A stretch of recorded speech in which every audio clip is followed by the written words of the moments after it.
Joining me now is etiquette expert Liz Brewer and comedian Erich McElroy. Great to have you both with us tonight.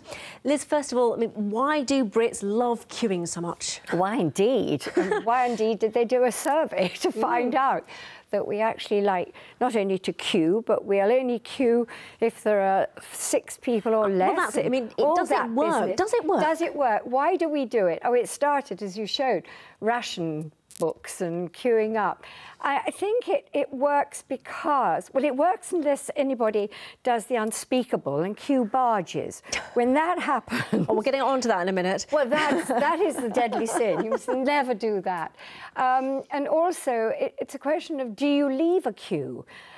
When you've been queuing, you know, for whatever it is, 6 minutes, and then you decide, am I going to leave? What about if you ask your neighbour next to you, would you mind? I've forgotten something, I'll be back in a minute. It doesn't really work. Does it? Sometimes. No, it doesn't. But you sort of you think, why do we do this? Why do we decide to queue? One of the reasons that we're becoming impatient is because of technology.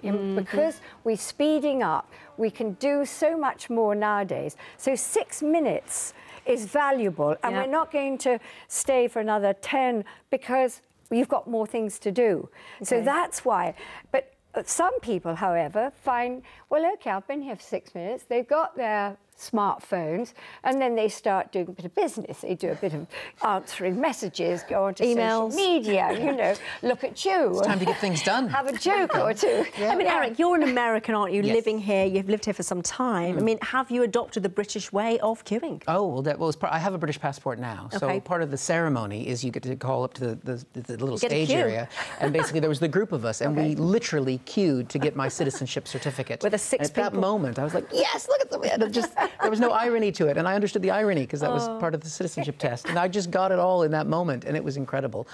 I think people do stand in line in other places and queue, but I think we cherish it more here. We appreciate the art of it. If the queue goes well, we're happy. If the queue goes badly, it gives us something to moan about. Have you ever queued going into the United States when you land at Kennedy Airport and it's an hour?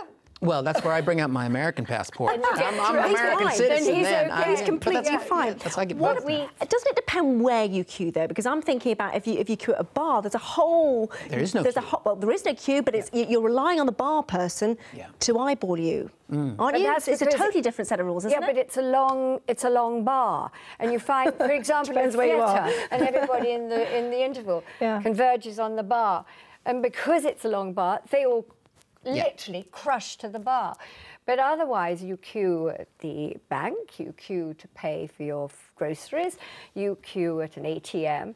And why do you? I suppose because it's, you know, one kiosk or it's one person. So you queue. Listen, we're running out of time. We could talk about this forever, but you know, you mentioned about that whole queue jumping thing. I mean, I just wanted to get your thoughts, both of you. Is it ever appropriate to queue jump? Do we think it's a grey area? You have to be willing. You have to be willing to take it. You know, take it and know that you're getting that look of tusk, that very British. But not just that. Everybody else gangs up on you. Yeah. And unless you're already gone and on the plane and they're left behind.